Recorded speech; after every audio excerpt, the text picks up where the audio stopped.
Welcome to the Panza Panza Forum. In the Yoruba language, the word panza is usually injected into poetry to express an uncomfortable, uncensored, and inconvenient truth. The Panza Panza Forum is candid conversations about the life of African immigrants in America as it relates to their adaptation to their new home. While some may find it easy to integrate and can balance between retaining the original African culture while accepting the culture of their new home, many continue to struggle to find a balance between both worlds. Hello and welcome to Panza Panza Live. This is a podcast where we discuss the lives of African immigrants and their assimilation into Western society as they raise younger generations in a country that is quite different from their own. We also explore the experiences of children of immigrants as they balance the African and Western cultures. We present to you this informative, interesting, and expansive dialogue about the intricate experiences of African immigrants in America. Welcome to another powerful episode of Panza Panza podcast, where we have real conversation that challenges the norm, awakes mind, and bridge continent. I'm your host again, Kemi Siriki, and today we have a truly electrifying guest, a man known for his razor-sharp analysis, unflinching critique, and deep commitment to human development. He is a life coach, an inspirational speaker, a consultant who challenges conventional thinking on leadership, governance, cultural identity. As an African immigrant in the United States, he brings unique perspective to issue of race, class, and the struggle of the diaspora in the global community. His insight on why African nations remain underdeveloped despite their vast potential has sparked both admiration and controversies. He argues that the continent relies on colonial system of governance is a fatal flaw, and it doesn't shy away from a tough conversation about brain drain, integration, the complexity of Black identity in America. So, my audience, I will tell you, brace yourself. This is not a feel-good chat. It's a call to wake up, to think deeper, and to lead better. So please welcome Mr. Franck Zanu to Panza Panza podcast. It's such a pleasure to have you on this platform. So as I always tell my guests, can you please take us back to your early childhood life? What was it like in your upbringing in your home country? And how did that shape who you are on your worldview? Thank you, Kemi. Thank you so much for inviting me. As you would know, I do receive a lot of invitations, South Africa, Nigeria, Ghana. But, I know many people are out there saying, I'm a podcaster. Can you come on my show? And, I think I have myself and my media manager, we would read the first email and we say, yeah, this person seems like a serious person. So I don't care how many viewers you have on your show. I can see that the person will be able to hold a serious conversation. And so when I read your invite, we looked at it, went on your page, and she said, listen, she seems like a very serious person, so why don't you just give it a try? Spend a couple of hours of your Saturday morning, which I don't wake up early on Saturdays, but today I decided to wake up, have a cup of coffee, and here we are. So let me go straight. Yes, I was born in Benin Republic, which is my dad and mom both were from the same village, which you would call the southeast of Benin Republic. So we are not from the major tribe, which is the Afon tribe. We are from a very, very, very tiny tribe. But at the age of 5, my parents, of course, back in the 60s, hardship, and Benin was just in a turmoil. So they ran away to neighboring Ghana.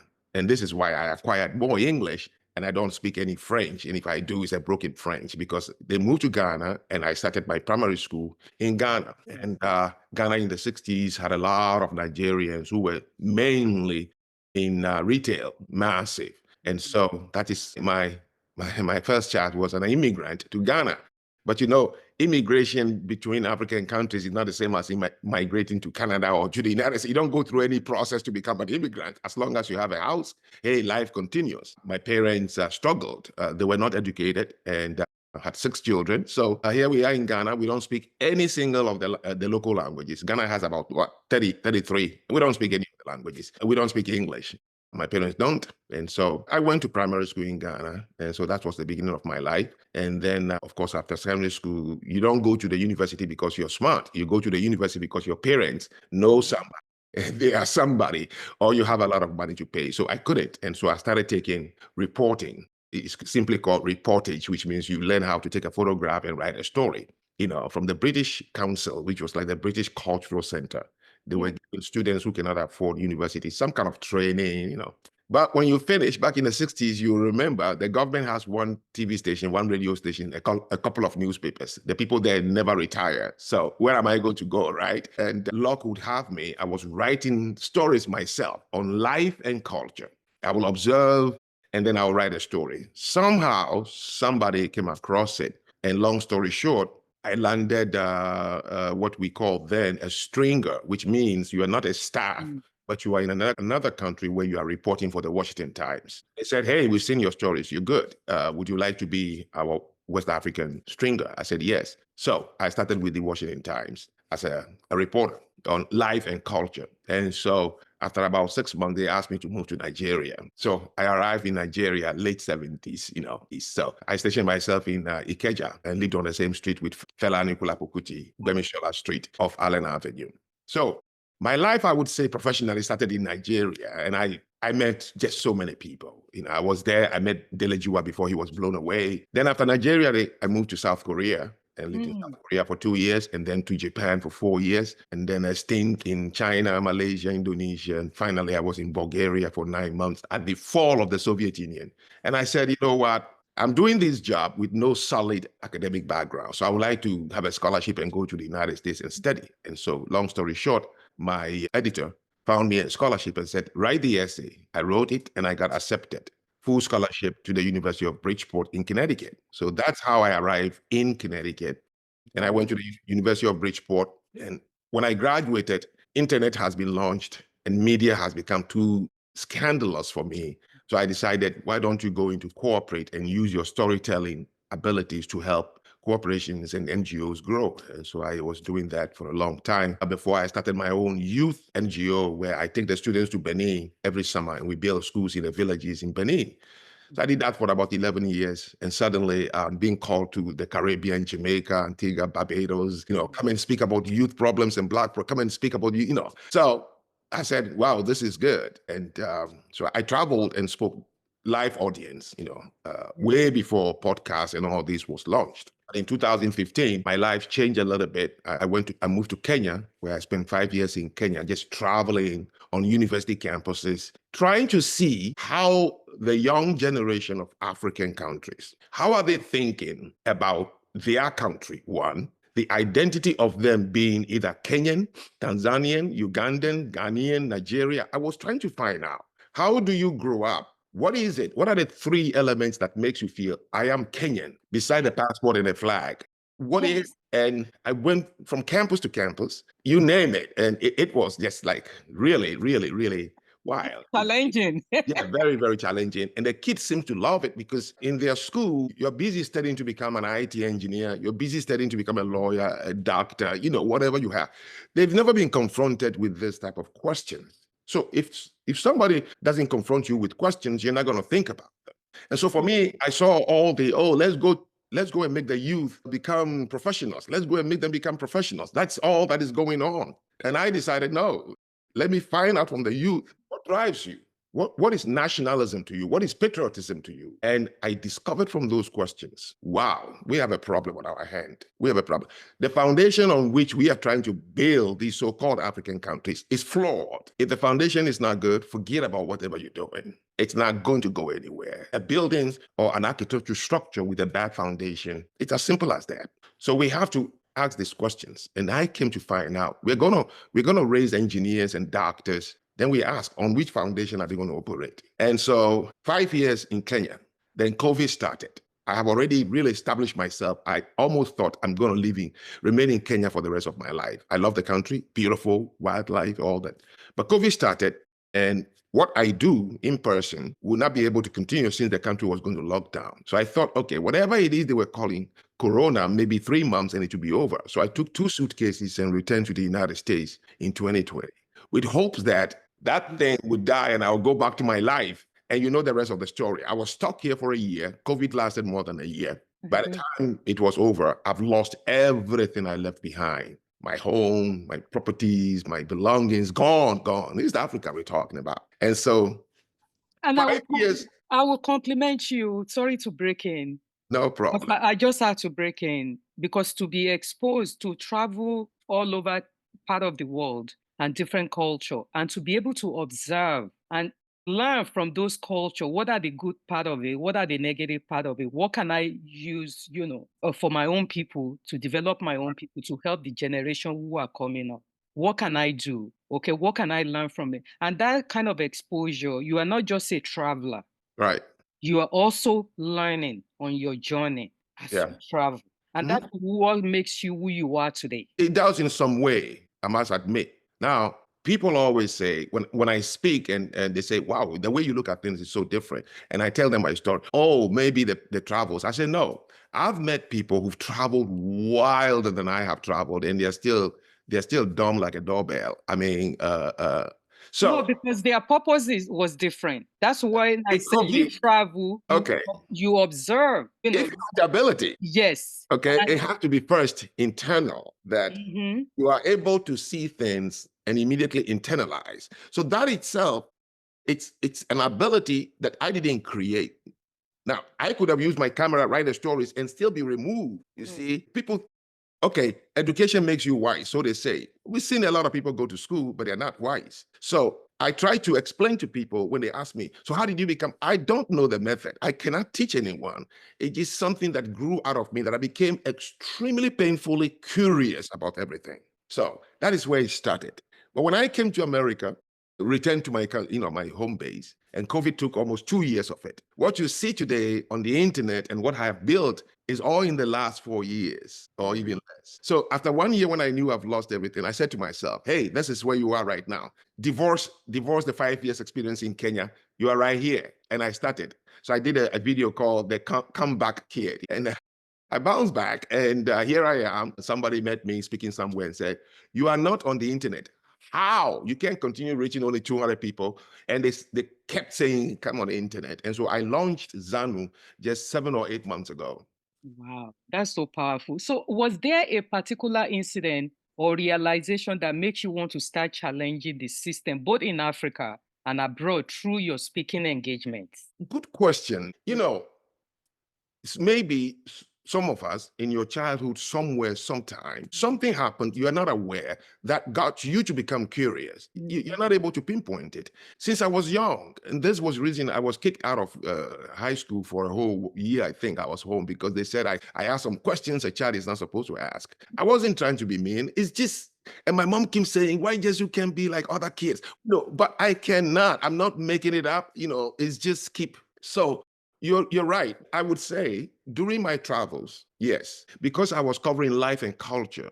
It's not politics, it's not economics, and it's not war. Those are very fleeting. You cover it changes in about 2 months, right? But when it comes to life and culture that you covered, it doesn't change that fast. So I will give you an example that made me to start really thinking. When I was in Japan, there came one Christmas, and those are the times when I'm very, very lonely. Because, all your life, Christmas is friends and families. And now you are in Japan that doesn't celebrate Christmas because they are Buddhist, right? They do sell things for the foreigners, but they are not entrenched in it where they are having a dinner because of Christmas. But when I was there, it shocked me one time. I wasn't hearing the Christmas bells, the prayer, the churches. Yet, I have gone to corners of Japan where in other countries I could be hurt. This country is safe, almost you would say 100%. It's clean, it's beautiful, polite, organized. And yet they're not Christians. They're not Christians. And I've been in countries where I was always scared, right? So I said to myself, imagine this. And then I said to myself, because I had a lot of conversation, and I came to realize when you ask a Japanese any 4 things, they would all answer the same way. For example, hey, what do you guys eat in Japan? Oh, we eat sushi and da, da, da. What do you guys speak in Japan? We speak Japanese. What is the religion of your country? It's Buddhism, almost 99%, right? What is your history? They will tell you a history spanning almost close to 3,000 years. So you see, if you take 100 Japanese and you ask them these 4 questions, they will give you these 4 answers. The same. They say, I met a group of Nigerian students who had come to study 2 from Cameroon, and 3 from Nigeria. So I saw them, and you see, in places like Japan back in the 80s, 90s, it's hard to find a Black person. So when you see each other, you're not gonna walk away. No way, you're not gonna walk away. You're going to like stop and say where you're from, because you're very, very few. So we went to coffee, and we were talking, and the Nigerian keeps saying, in my country, we, and I said, hold on, who in your country, when you say Nigerians, we do this, who am I talking about? Because I've lived in your country. And he said, what do you mean? I said, your name is Ikwe, you're Igbo. And you keep saying, we Nigerians. Would a Yoruba person agree with you? And he started laughing like, huh. And so I said, let me do it this way. What language do you speak in Nigeria? Then he said, well, it depends on who you ask. I said, all right. And how do you marry in Nigeria? He said, it depends on who you ask. I said, okay, what are the values system, the sense of value of Nigerians? He said, it also depends on who you are. And I said, what is the history of Nigeria? Now, that question was where the conversation lasted 2 hours. He said, what is the history? I said, no, what is the history of Nigeria? Then I said, you see, if we want to talk of the history of Nigerians as a country, you're going to start from 1960, because that is a time when the 211 tribes who did not come together based on their own determination, is the time they realized we have a country now. But Igbos can trace their history for more than 900 years. Yorubas can trace theirs to maybe anywhere close to 1,000 years. Forget about the Benin, the Bendelites or the Benin, kingdom. And then the Hausas in the north. So I said, do you see a problem there? Then I said, okay, so a country that doesn't have any common, where is the commonality that will make them say? So I said to myself, all right, how do you raise a child as Nigerian? You were raised in Nigeria. That you should grow up to be a Nigerian. The question is, what are the things in Nigeria that you use in the morning to raise a child, for the child to grow up knowing that he or she is Nigerian? When you say I'm Nigerian, it's not, when you say a nationality, it's not a physical location where you exist. It's culture, traditions, history, language, customs, and language. So how do you raise your child as a Nigerian, as a Ghanaian, as a Beninois, as a Gambian? How do you raise your child? What is the one common sense of value, which is what many countries use? We don't think about those things because, you see, we wake up every day in our countries and we want economic, for you to be able to, receive the 3 things you always look for: clothing, shelter, and food. So you're consumed with that. So it becomes every individual Nigerian is consumed with that. My children should not be sick and die. They should not be naked. They should not be homeless, and I shouldn't be hungry. That's all you're consumed with. There is nothing that links you with anybody in Nigeria because there is no Nigeria. And what you just said also sparks something in me, for me to think this way. It allows people only to think of immediacy, not the future. No. The immediacy of what I need to survive now, even though we talk about collective community, but do we actually have the collective community that we can? No. When you were Yoruba before Nigeria, you thought of the future because you don't have to be told. You are thinking, how would we, the Yorubas, retain our position so it can last forever for our children's children's children? So your community leader, which is your chief, who is not elected, he is not appointed by birth, we know already what his position is. You all rally. So back in those days, you do everything for the community. You don't have to be told because we are all saying there is threat around us. Okay, the Egun from Benin are trying to capture the Yorubas. The Yorubas are trying to capture the Eguns. So you're saying, how do we retain Nigeria as a nation state or a tribal nation to remain for our unborn children? So in the African traditional sense, we think of the unborn, anything you do. So I started with a diagram that says the U turn upside down. You are at the top of the you who is existing today. Yeah. But you can never speak about your determination without thinking of the few who are dead, the many who are living, and even the countless yet to be born. That is how we're raised in the communities of Africa before it became a nation. So everything you do, you're trying hard not to bring shame to those who are dead. Yes. Bring disgrace to those who are living, or bring an impediment for those who are yet to be born. I don't want my name to be carried on to my children. And these drove our behavior.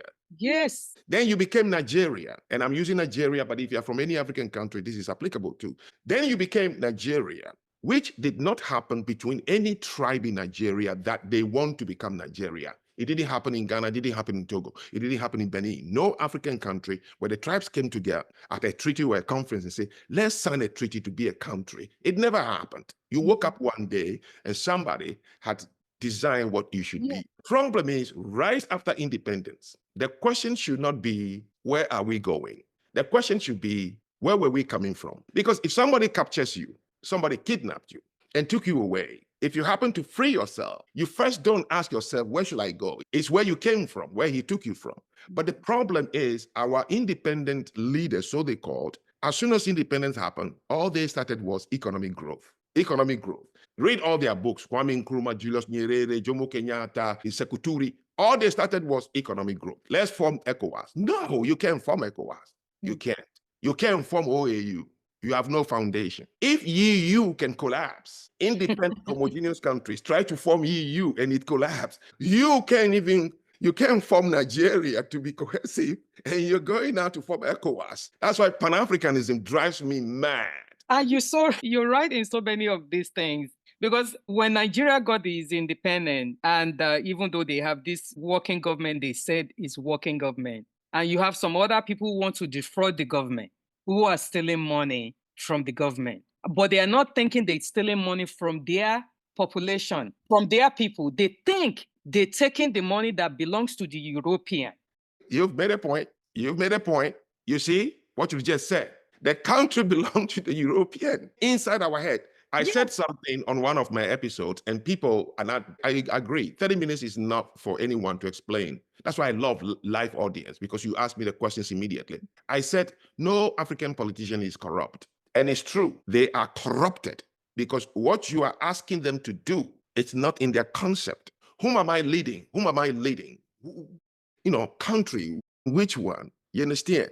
So when the money is given to him, you're asking him to look at this country and claim that this country is mine. No, it's not his. It's not. So what they are doing, it's a drive. You said it. He thinks he's taking the European people's money, you know? So was there a specific cultural or societal norm that you grew up with that, I know we talked a little bit about it, that specifically you now challenge in your work? No, I'm not challenging. I'm raising questions so that, listen, in Greece, the Greeks had a lot of problems. Different gods, you can know, Apollo, Zeus, you know, and it depends on your socio-economic background or whatever. Then you are either a follower of God, Apollo or Zeus, you know. They had a lot of gods. The Greeks were trying to become a self-determined people, but they were being challenged, you know. There was no writing, there was no education, until one person decided to raise a question, and that is Socrates. And all he did was challenge the youth with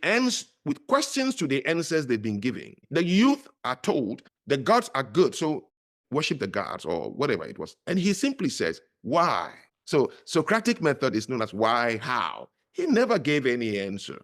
He started asking questions, and people realized, well, he's going to make us look stupid, which is the thinkers and the king and his followers. Not that they knew he was wrong. No, it is because, whoa, this dude, we don't have the answers. If we let him leave, he'll make us look stupid. And if he succeeds, then the masses will not listen to us anymore. So what did they do? They killed Socrates. Today, the foundation of the Catholic education is Socratic approach or method. Engage people with questions and your problems will be solved. After 115 years later, they realized that this question he was asking is what can change the Greeks. So all I'm doing is, we've been told from childhood, do this, do that, go here, nation. And it came to a point I was saying, all these questions I just asked. So moving from Benin to Ghana and seeing myself as an African who just crossed two countries. You can go on bicycle from Ghana to Benin if you can ride fast.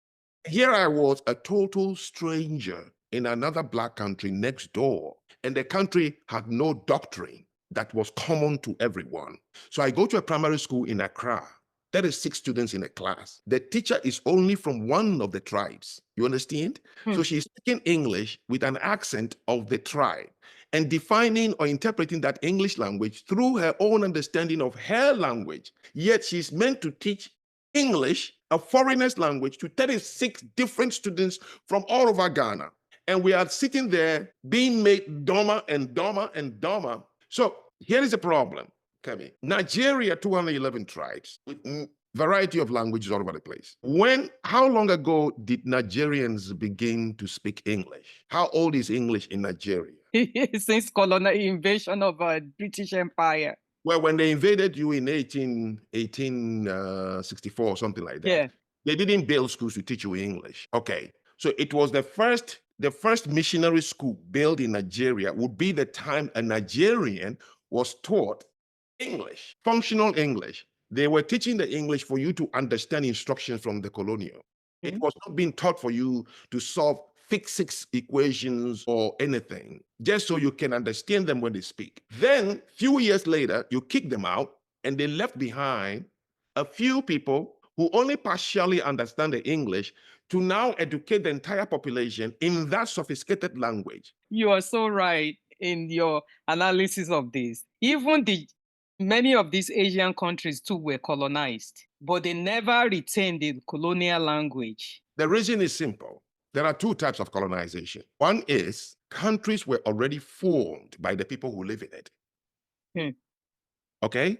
And they call it our country with its own flag and everything. Then the British or the French or whoever it is comes to colonize you as an already formed country. So when they leave, you know where you were when they colonize you. So you simply go back there. The other form of colonization happened to only Africa and the Caribbean countries, which means they did not colonize existing countries. They first came and formed the countries, then colonized it. So when they left, what do you do? That's what it is. That is what it is. What I didn't even, to confess on my own, I didn't even understand the history of Nigeria before colonization. Well, if you say the history before, then there is no history before colonization.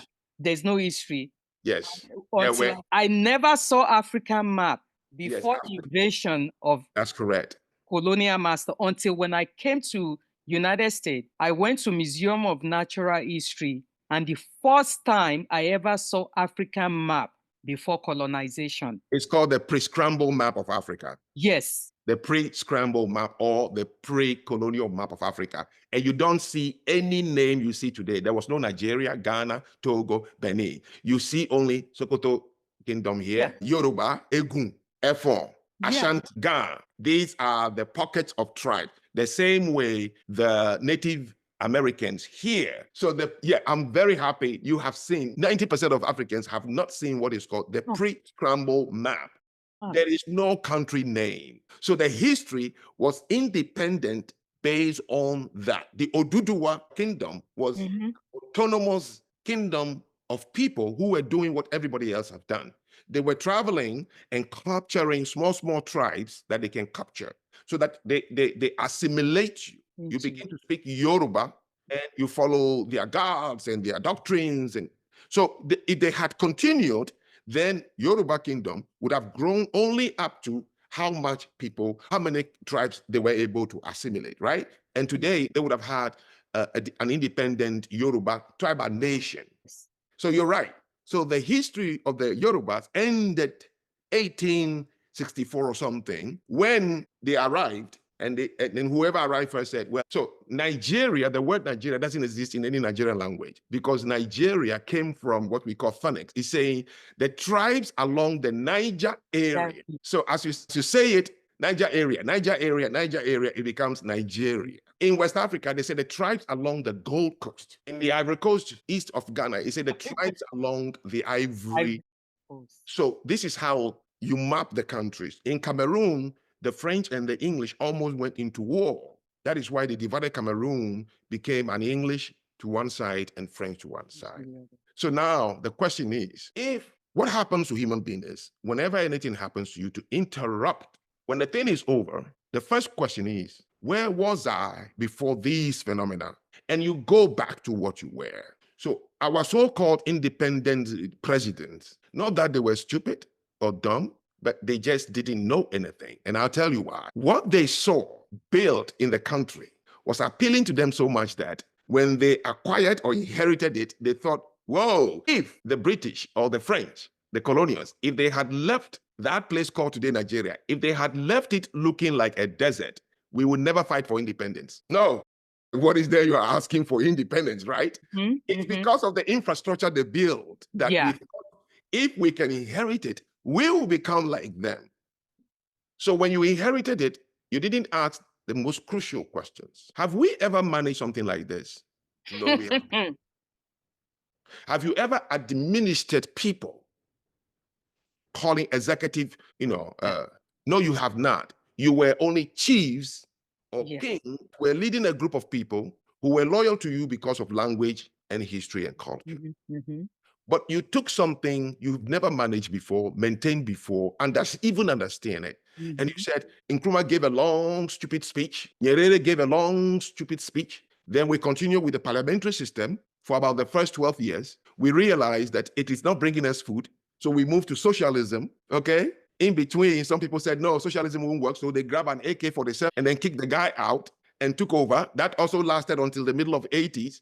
And this one is not working. So we went to democracy. They didn't force it on us. We were just hunting for what can work. We thought that a political administration will solve the cultural problem of the people. No, it doesn't. And it is so much going into my head as you were talking. Even when the British left, the educational system in Africa, copied the same direction. Yes. And they never create even the way you have to teach the younger generation that will actually pull them together and say, maybe we are one, maybe we could make this work. Well, you said we continue with the educational system, but if we didn't continue, what do we have before they came? You could see a receptacle, throw something in it, it will stay in it because only if it's empty.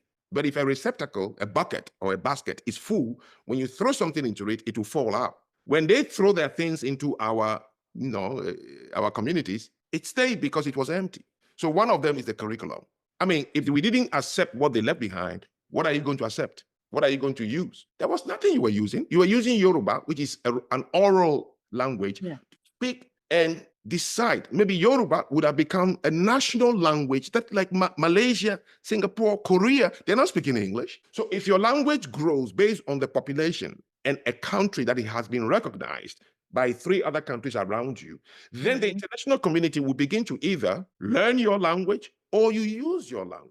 So the Yoruba could have remained the central communication, medium of communication for Yoruba nation. Then slowly you may be able to build an educational system, whichever way it is. You may never be able to say we are going to use Yoruba to invent cars or innovate, because innovation is only possible based on language. But language is only possible based on alphabet. But no African Black country has ever created an alphabet. Well, I think is Ethiopia, do they have their own alphabet? But it's not international, which means that what you're seeing there is an amalgamation of different, what we call symbols that, yes, does come in. But you see, Ethiopia itself has, I think, maybe 7 different tribes. So there's a main tribe who has the, what they call the Coptic religion or something. And then they have a way of writing. But that writing, if you look, it has a very heavy Arabic influence on it. Okay, but I'm not sure because I didn't study it if it is enough that they can even use it to teach physics or solve equations like science. I'm not sure, but that is only in one country in 54, right? But look at the 54, and now let's talk about Sub-Sahara.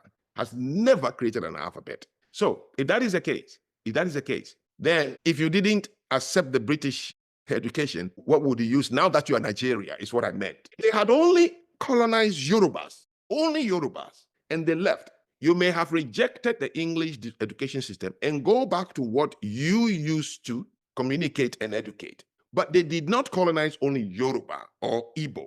They colonized a man. Among you guys, which language are going to use to say, let's forget about their curriculum and establish our own? Through what means?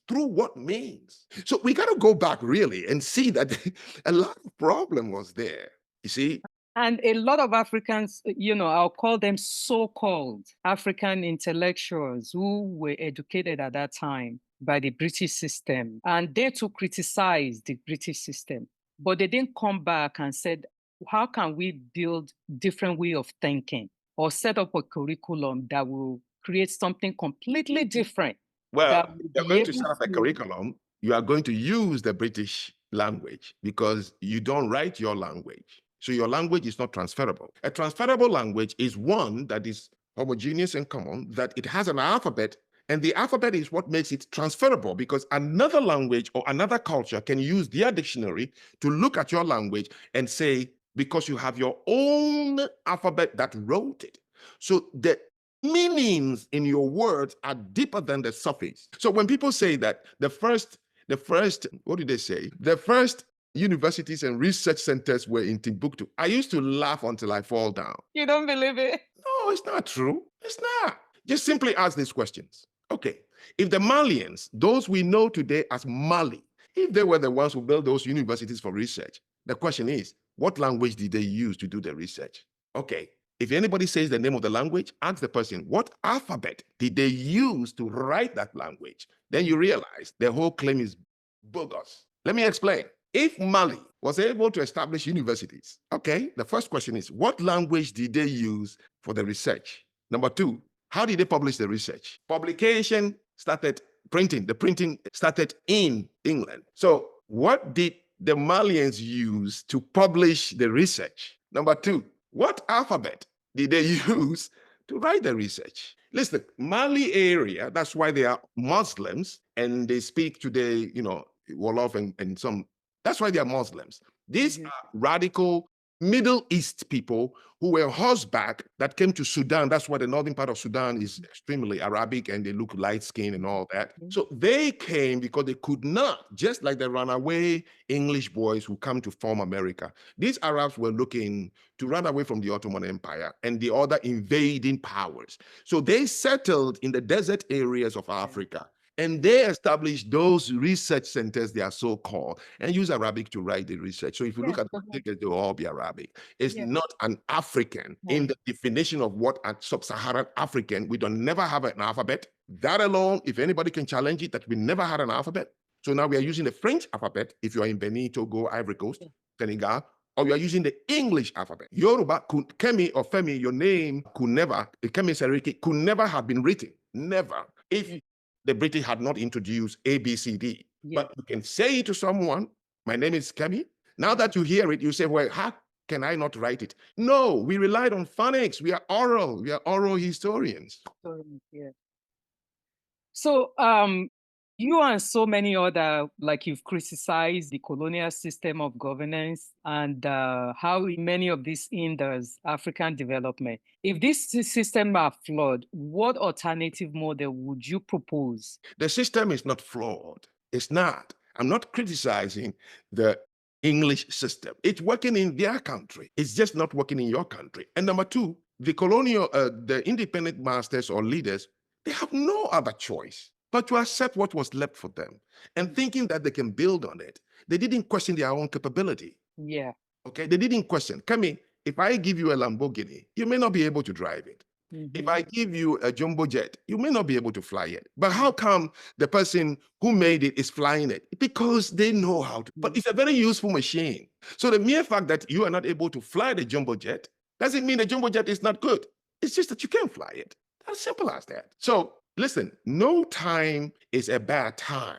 I'm not criticizing our leaders. I can tell their mind. They were not sophisticated people, but they lived along the British or the French or whichever colonized you. You saw their ways, you love their ways. Let's admit it. If you didn't love it, you wouldn't keep it. You love what they gave you. That is the first thing we need to admit. But we need to change the narrative now for our children to begin to think inward than outward. But what we have done, Kemi, which is killing our children, is we ourselves have formed this narrative. See, let me tell you something about neo-colonization. Nkrumah took independence, and after 3 years, he realized, I don't know how to manage this thing. Instead of him confessing, he then tells the people, well, if it's not working, it's because I'm warning you, there is a new form of colonization, which is the word neo-colonization. So he immediately created a boogeyman to tell you why he failed. We picked it. People started writing books on it. Neo-colonization. Nobody ever stopped to say, what do you mean? Okay, if you truly believe that there will be a neo-colonization, then why did you fight for independence in the first place? You are saying now that we can never defeat them, that if they go, they will form a neo-colonization, which he called the new imperialism. If you knew that, then why did you waste people's lives and resources to gain their independence. Number two, why do you keep celebrating the independence you said is not there? Do you think the British actually, or the, colonial rulers gave them some form of condition and said, this is the condition you have to follow if I have to give you the independence? Knowing that African has so much natural resources, in order for you to give you independence, and we don't have any weapon to go and fight, in order for me to give you independence, these are the things you have to follow. No. So you followed it for the first 10 years. Where is the queen in your country? You change the currency and put naira on it from pound to pound and shilling. You changed it. You nationalized their product. They didn't kill you for that. Kingsway and UTC used to be the biggest supermarkets in Nigeria back in the 60s. You can buy anything you find in London, you find it in Kingsway on Main Broad Street in Lagos. Okay, yeah. We're dressing beautifully. We're driving, cars. I mean, we were decent people. No, let me tell you. The colonials, even if they said anything at all, they said it with good intention. They wanted so bad for their former colonies to grow. Let me explain something to you. Africa as a continent, today, our population numbers are bogus, okay? We don't know how to count people. We don't have addresses and social security numbers. So that counting is bogus. I witnessed the first census in Nigeria in 1984. They asked everybody to stay home for 2 days, not to go to work, so we can count you. And what did they do? Everybody drove to their villages, okay? So they counted people in Lagos alone, multiplied it by 20 and said, this is our population. It's bogus. Okay, we don't have addresses. 10 family generations can live in one house in Abeokuta. Okay, each person is building some mud house. You can count them. Okay, so let's forget about the numbers we have. However, because there's no social security number to be able to justify how many you keep. Exactly. People are born and die in African countries. The government never knew you were ever born. They never even knew when you die because we don't register up to even 60% birth and death. We don't, okay? You may register it in Lagos, but not those hinterlands. Okay, so let me say this. Africa as a continent, let's say the population is 1.5 billion, okay? Please name anything in Nigeria that is innovated and produced, manufactured in Nigeria that the people depend on it, from automobile systems, audio systems, visual systems, kitchen appliances, living room appliances, health, pharmaceutical, pharmacy, clothing, so you name it, nothing, right? Cars, phones, nothing. Okay. British colonized Nigeria that has 130 million people. How many people in Nigeria can afford an iPhone 16? That is why they are still worshiping iPhone 16. Only 0.2%. Now, whoever is manufacturing iPhone 16, what do you think his hopes are? His hope is if the Nigerian government can raise the Nigerian population to middle class, even if it's 50% middle class, Jesus, I will ship my iPhone 16. I will ship my cars. How many Gucci stores are there in Lagos? How many Louis Vuitton, as you can find in Japan, you can find in China? So 1.6 billion human beings in the continent. With the Europeans knowing very well, these people are not able to manufacture their own thing and export it. We would manufacture to send. Do they want us to grow or do they want us to remain where we are? They want us to grow. They are frustrated. They are waiting desperately because Jesus, if Africa can go to 50% middle class, that would be export. And that creates why we lack even to have 24 hours electrical system, electricity. People are still using, this. Name it. So why would Europe, that already is convinced that there is a huge market called Africa, if they can just get to the middle class, my God, Europe will be rich. So Europeans are not looking to hold us down. They are just desperate and they are frustrated. No, think about that logic. They are suffering the more we are not doing well because our refugee seekers and asylum seekers, economic refugees, are piling into their country, causing problem for them. And their social systems and tax money is going to these people when they would have remained in Nigeria and buy my goods, because that was the reason for colonization in the first place. Colonization was never to steal your resources because we didn't have any resources. Colonization, the only reason countries were colonized is for you to create new markets for companies in your country to sell goods. When Nigeria was colonized, every breakfast table in Nigeria is the Cadbury brothers, Ovaltine, Nestle milk. Even the sugar was imported from Britain. It was called Tate and Lyle. Those who don't know it, a square, okay? So one breakfast table in Nigeria was a British company. Your cars, it was strictly only British. Any other company will be paid tariffs. You understand? Okay. Your pharmaceuticals, your cosmetics, your wedding, your watches you bought, your shoes. That was the reason they colonized you, not to steal resources, because we don't have any. If resources was the reason countries were colonized, Benin will not be colonized. What are you going to take away? Coconut trees and voodoo? So that brings me to brain drain and talent exodus. Nigerians and other African nations are losing top professionals like doctors, engineers to migration. How damaging is this form of brain drain, which we know? Just your opinion on it. Yeah, somebody coined the term. I remember the conference in 1977. They started talking about brain drain. You see, a country that is not doing well, or a continent that is not, is always trying to find one reason to explain why they're not doing well. What do you call brain drain? Who trained these people anyway? They were trained in their language with their foreigners. So if you say an engineer, do you know any single engineer in Nigeria who was trained authentically from Nigeria with Nigerian systems and innovation? No, the people train you remotely, and you just have to go there and work. So there's no brain drain. There's no, look, the number of Chinese who have left China. Today, there are 125 million Chinese who speaks English above the native speaker and can write it, innovate with it. Okay.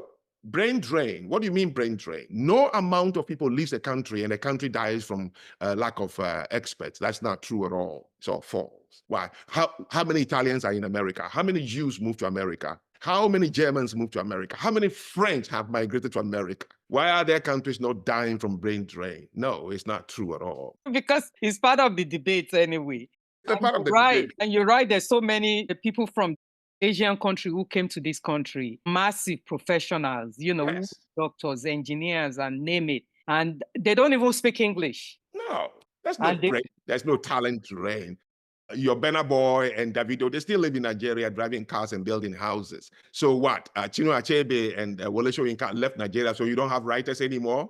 Chimamanda Adichie just filled his place, and the other one just filled his place. If it is in you, you will do it, regardless how many people left your country. So brain drain is just a bogus, Look, countries rely on foreigners. Countries, they rely on foreigners. They look at which country knows how to do something very well, and then they trick you to come into that. Dubai did the same thing. Dubai just tapped talent from other countries to come and build that place and maintain it. America is doing the same thing right now. Donald Trump is saying, look, with $5 million, first $5 million, bring your small company, bring it, 5 million, and you get a green card. Now that is an attraction. People do it all over the world. Japan in 1992 looked to Brazil and started asking Brazilians to come home because Japan was suffering from labor. So they said, look, because there's a large number of what we call Japo Brazilians, Japanese, where Japan was tough, they migrated to Brazil.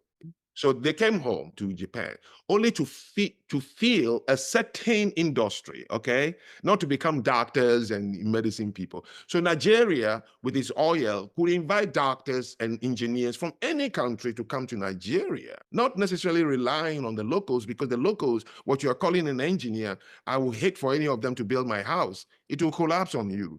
I will hate for any of them to build my automated airplane. I won't fly in it because they use a foreign language and system that were taught to you only partially, and then you can't build anything. So that's not brain drain. Oh, just to break a joke in that, we perfected English. We speak English past even the Englishman itself. And we speak French past Frenchman itself. Yes, that's what we do. And then when we speak our French, the Frenchman is asking us, what did you say? Even the language was good, but you were speaking it with a Yoruba understanding. You put the subject before the noun and the noun at the back. Motiwa, okay? And you say the same thing in French. The subject comes before the noun. Well, in the French language, I think it's it's verb, noun, subject, right?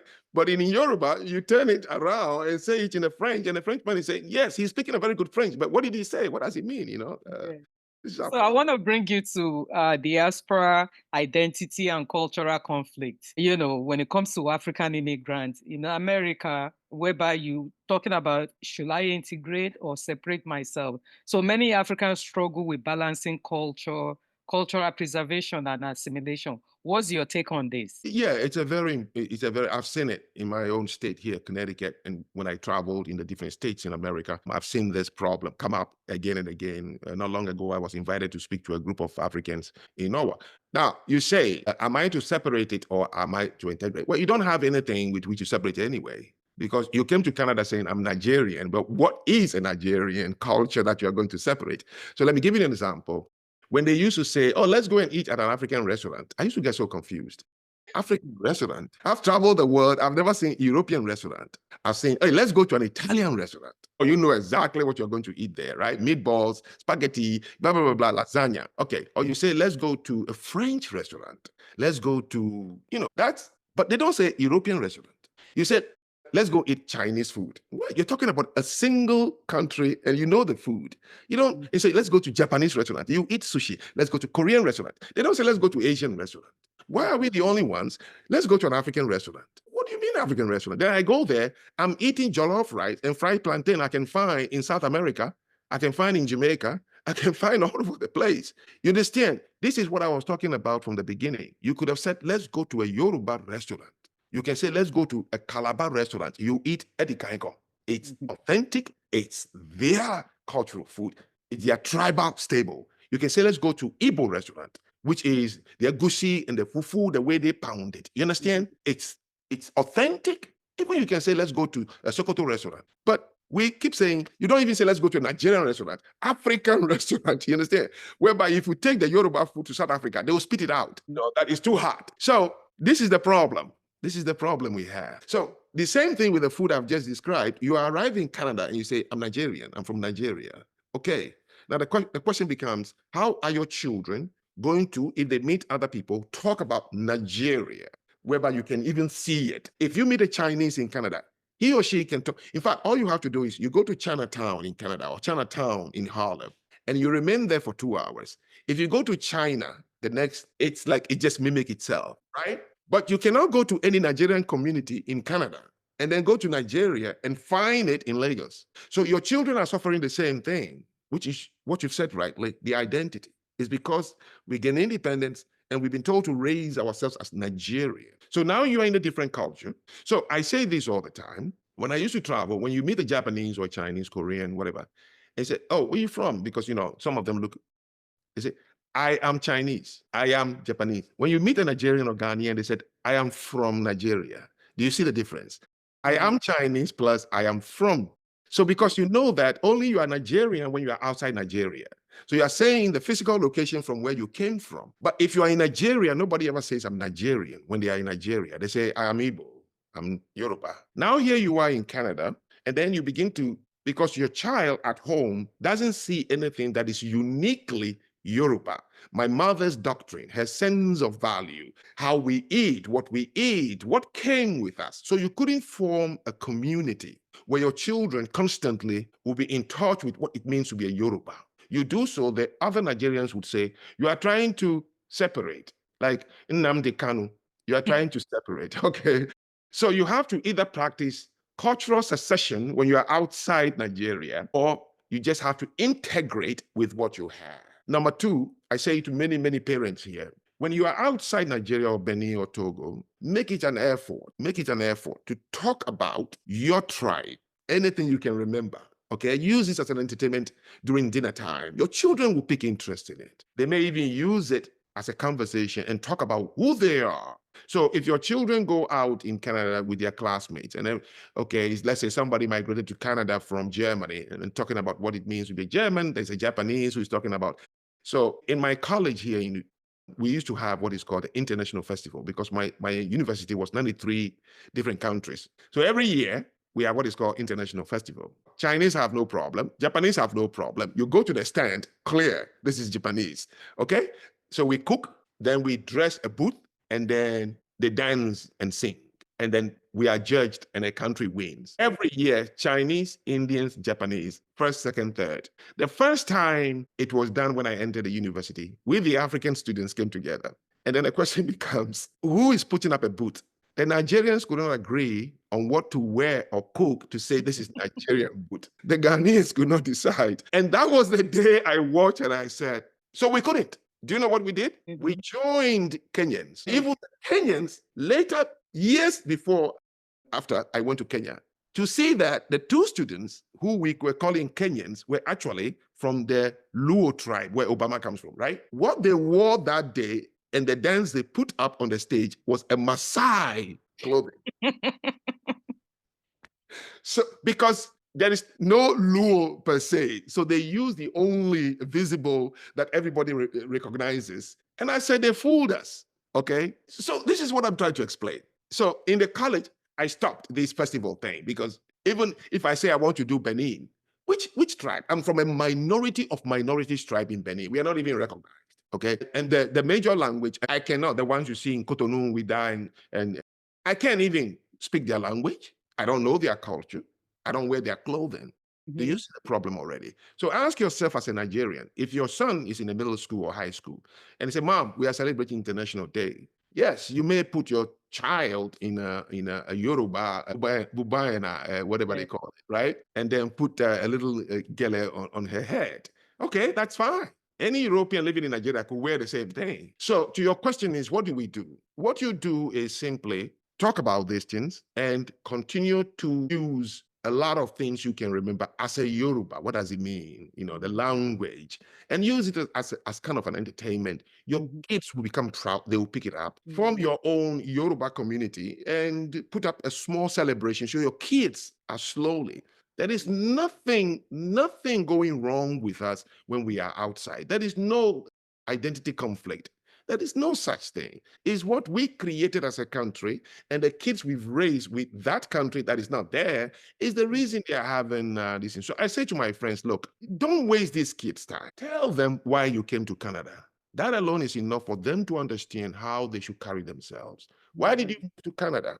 You moved here purely for economic reasons. In your case, I don't know, but keep repeating. My Chinese friends tells me that is why you don't see us running around in November trying to talk about who we are going to vote for. No, when we were living in China, it's not the lack of voting that drove us. We came here to better ourselves economically. You don't hear the Japanese on television in November, neither do you see the Koreans or the Middle Eastern people who live in Dearborn, Michigan. It is always, the brown and black people who vote for Biden or women who vote for. That's it. Only one group of people. Conversations at home. The moment you begin to dive into the national politics, unless you want to go into politics in Canada, leave your children, go into politics because you have that passion, and just do what you can do for Canadians. But don't be in somebody's foreign country and keep annoying them how they should recognize your Nigerianness and all that. It's just too much. What are you talking about?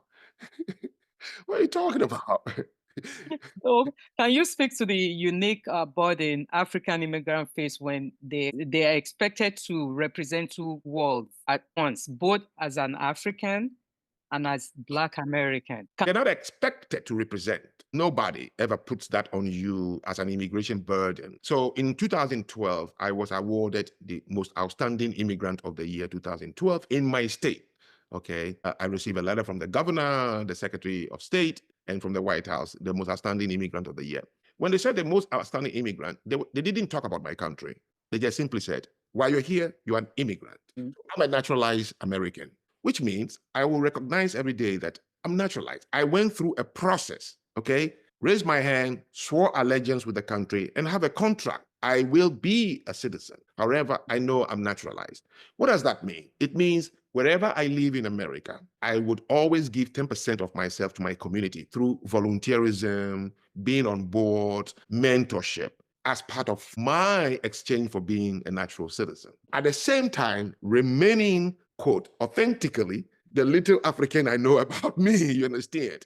And that is the beauty of it. If I go to any grouping in America and people are talking about their cultures and everything else, cultural discussion, I will tell my story. Hey, I was born in Benin, I was raised in Ghana, I lived all over the world. I'm a world citizen. That's all. I have done it. What the people will recognize about me is what I do in that community. What people will recognize about my children, if I have one, would be what your father does in this community. And that is enough for an immigrant. That is enough.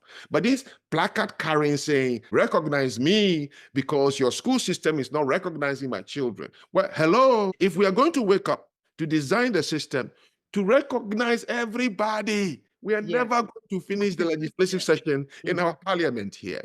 So there's something called, I don't believe in it, assimilation. Assimilation is only possible if you forcefully took the people, then they have no choice but to begin to use the central language, like it's happening in China. Those who were assimilated took the little tiny tribes. But integration, meaning that you will still retain what you can identify about you when you live side by side with the mainstream culture. And that is peace. But that is only driven and enforced by the reason you migrated. That should be your driving force. Once you take your eyes from that, your children are confused already because you begin to say things at home that is going to poison your children. So do you think African immigrants fully understand the America racial dynamics before arriving? And how does that impact their adjustment?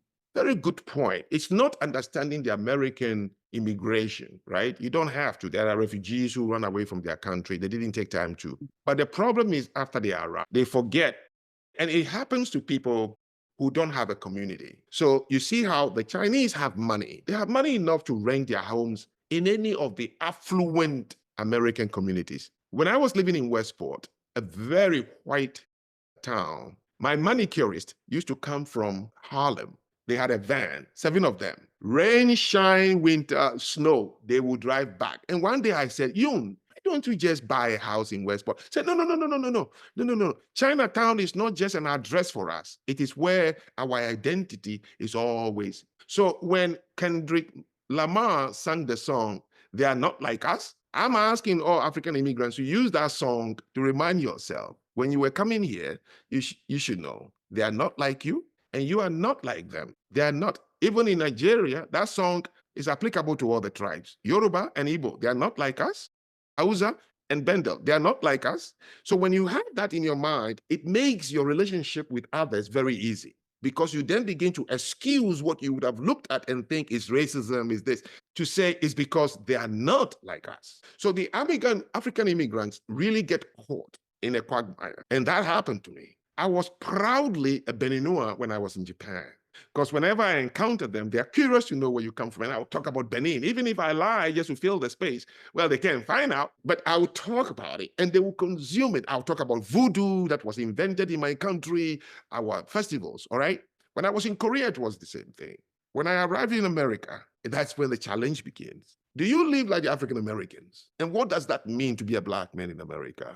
You look at one corner, they are celebrating people with a baseball bat, the cap turned backwards, pants down, and chain as the man.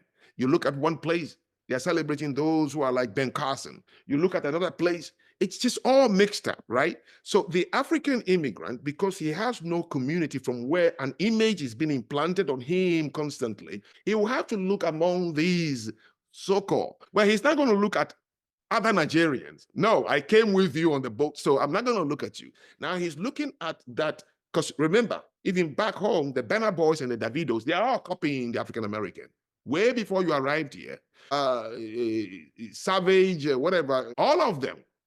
So now you're here and you're thinking that what is recognized here is this one. So you see, that's why it's so common that our children get drawn. So that is the problem you see for people who came from places that doesn't have its own authentic, identifiable, where the kids. So in China, I think, in Chinatown, I think Koreatown, they are creating now for other Koreans to come so that their children will go to community centers. And all they're doing there is either just creating traditions and customs, so that they don't, it's not that it's going to help them in any way, but identity Kemi, is so powerful, because it gives you a starting point to know how to relate to other people. I think it's not too late. I don't know how to say it, but if people can begin to make this a conscious effort, whether you're in Canada, you're in the UK, and say, look, it's easy that we can just rent a place as our community center, and don't call it a Nigerian community center. There is nothing wrong to say Yoruba people comes here and sing songs and tell stories,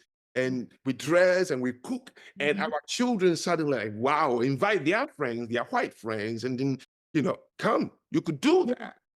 It's more powerful than just being there, That's so true. So, and you're so right what you just said, because my children are grown now. When they were younger, in their school, they do International Day. I introduced Yoruba storytelling, which it was part of what I incorporated in that school. And, the school actually welcomed it, and, I did it every year. So you just have to bring the culture in. So what are the biggest misconceptions African immigrants have about success in the United States? Wow. Wow. Wow. Now that is a big one. That is a very good question. Well, what misconception do African immigrants have about what is Sussex? If I ask you to give me the Yoruba equivalent of the one word Sussex, I'm not sure. I speak a little bit of Yoruba, but in my language, there is no such thing. No. No, there's no such thing. My father died when I was just a little shy of 11 or Mm. my grandfather was still alive. He was uneducated and he was a traditional healer. So filled with wisdom and storytelling. I'm telling you, it's unbelievable. So I was very close to him. And it helped me to understand community as I grew up in it. There is some disadvantages of such African communities. It limits one to be free to do what you want to do. But at the same time, it also creates this buffet of I belong. So you have to look at it too. Anyway, I came to realize that there are certain words you don't find in certain cultures' language because it's intentional. Our Sussex, if you were growing up when Yoruba was an individual, independent, autonomous culture, Yeah. Sussex for people would mean how big is your farm? How healthy is your family? Yeah. Okay?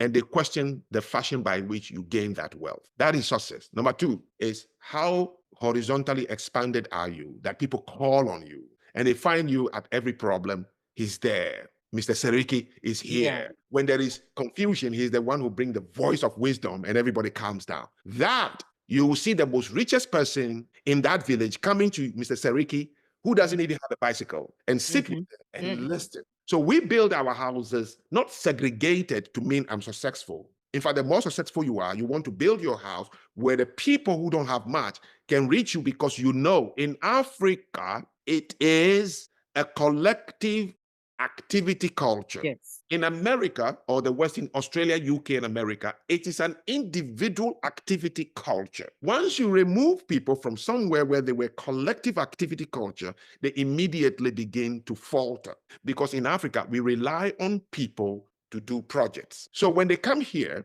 they begin to look at what is not necessarily defined by the white man as Sussex.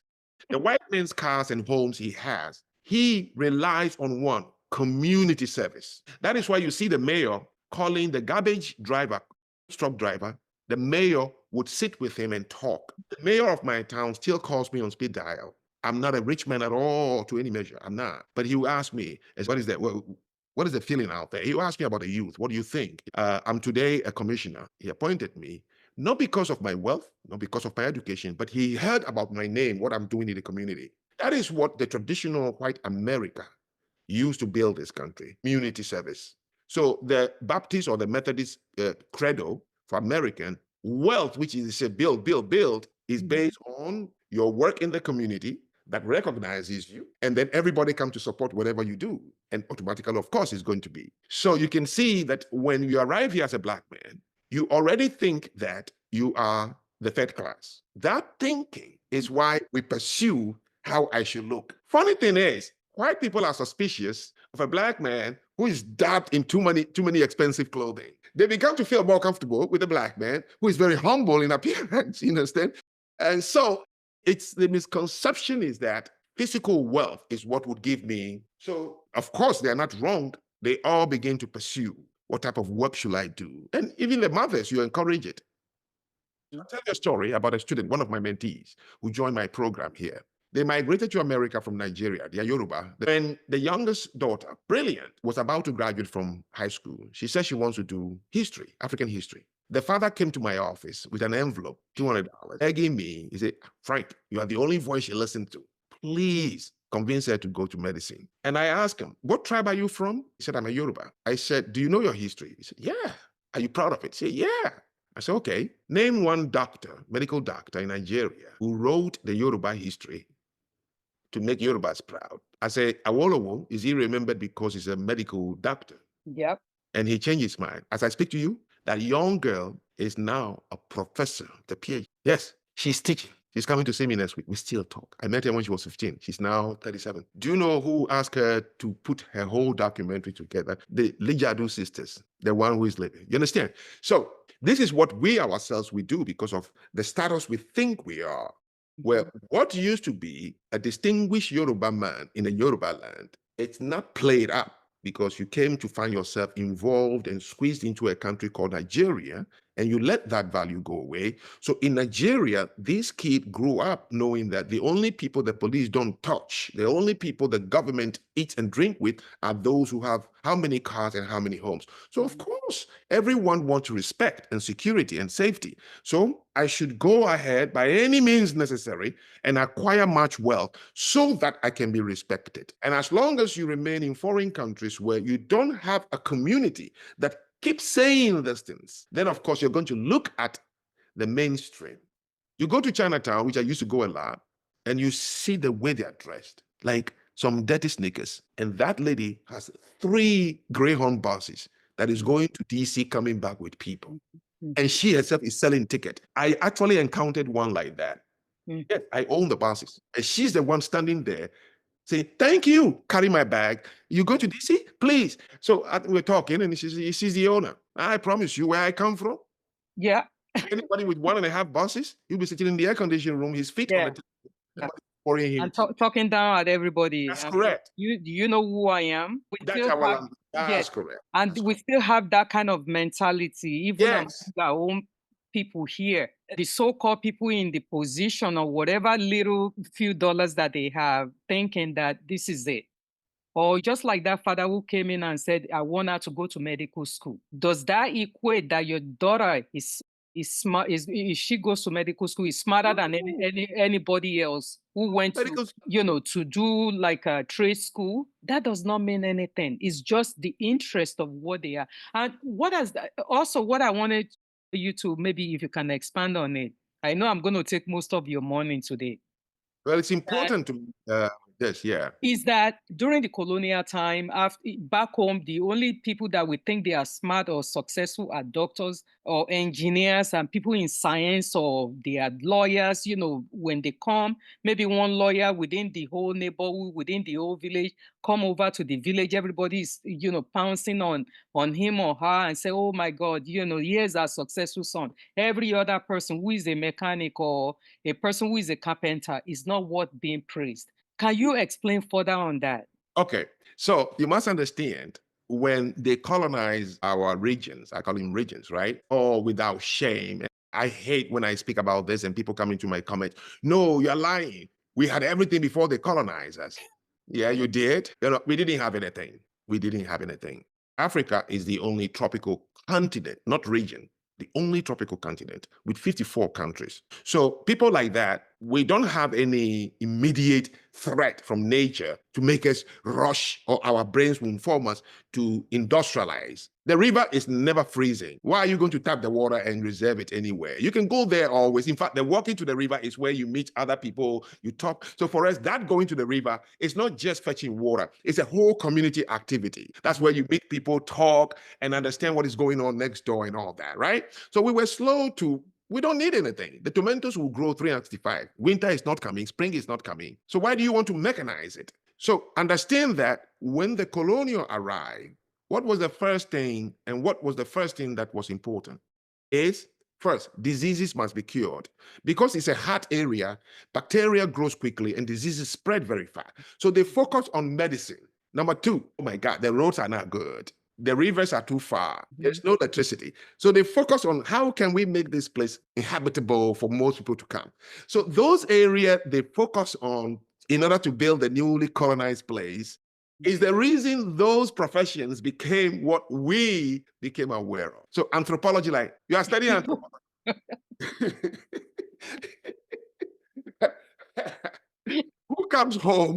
Who comes home from University of Ibadan and say, Dad, I'm studying sociology. What is that? I'm studying cultural anthropology. But remember, Kemi, you are very, very educated. Those things were important in the Greek culture. It became important in the UK, in the English culture. It became important in many, because for them, their environment has already been industrialized by those who have the skills. So now they are looking for subjects that can inform them on how to organize people. So those subjects actually became, that's why Europe, being the fastest modern continent to develop, had also more philosophers than anywhere in the world.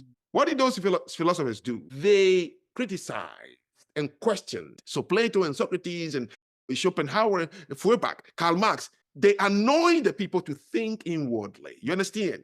What did we do? because we knew also that our environment need more tall buildings, and the European taught us that water should come to your house.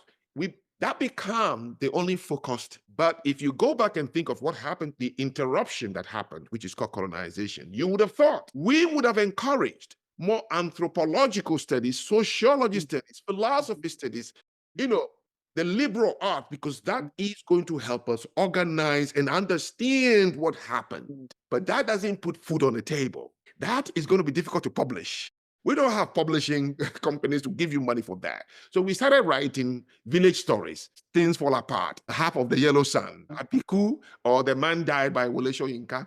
And you can go on and on. All the Nobel Prize winners are divided into only 2 classes in Africa. I think 3 is literature, and the other 5, I believe, is freedom fighters, Mandela and Tell me, do you see? No. Yeah. If you talk about, so the Jews alone have about 51% of the entire Nobel Prize. My numbers will be off by 5 or whatever it is. In physics, economics, science, on and on and on. And then part 2 Europeans, because they also, that is what they needed, all right? So the subject we started studying in universities in Africa, that's why Wole Soyinka became very, very frustrated. University of Ibadan had one of the most prolific department of arts and culture, drama, okay? It went to 0. You are lucky if Fela allow you to dance on stage with him while you came from the University of Ibadan, drama, and now you are smoking blunt and dancing for Fela. That is about where you can go with it. Because Nigeria is saying, then we built the massive, what is it called? Lagos State National Theater, the biggest ever in West Africa, with Ogunde was the force driving that. Okay, you go on Saturday to see Ogunde's play, and it's all Igbo people from the embassies, including myself, sitting down there enjoying this man's show. Okay, so the National Theater did not bring in even 1/10 of the investment for that massive National Theater. It died. So you see where our is in, okay? So why was that? Is because the white men who came wanted to industrialize the environment to make export and import to the country so that their companies can sell more goods to us possible. And so you must understand, we never, no black country ever created any currency. When Nigeria got independence, it was the Queen's head on the currency called pound and shilling. Ghana, pound and shilling. Then after 1964, Nkrumah removed the Queen's head and put his head on it. And then you guys did it, and on and on and on and on. Today, Awolowo is on it. You understand? So currency was created for us in order to import the goods from the colonial and pay tariff back to them. So why are we focused on that? It is because that was what they started doing based on the problem they encountered. Diseases, lack of infrastructure. And so they took us, trained us only partially to look at the blueprint they designed to build what they want. Now they left it, and you can see that what you're calling engineers in Nigeria, these are all half-baked. Yes, let me tell you, it's absolutely. Don't let them hear you. They can't even build a public toilet. It's all half-baked. So you see, now the question you're thinking in your mind is, I know you're thinking it, and you're going to ask it. Because every time I've been asked this question, if I'm paid $1, I'll be a millionaire right now. So what next, Zanu? Where are we going from here? Well, I say to every police department, there are 2 departments, forensic and detective. I'm a detective. I'm only reporting what I detected. I'm not a forensic. Right. That is also left for you. You with the many books behind you and your other friends. Tell you something. I don't have any excitement anymore in the doing. There is too much doing. Let's try this. Let's try that. I am becoming more passionate. If any African country want to change, I have the method. I'm not calling for anybody to pay me money or bluffing. I have the method. It will make Gambia look like Dubai in 15 years. It will make Nigeria look like Dubai in 15 years. But it's painful. The question is, who is going to bail the cat?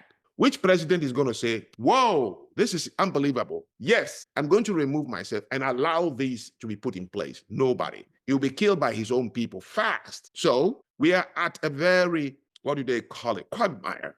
But somebody have to do it. So I have become more interested in think tanks, okay? Give the problem to an independent think tank.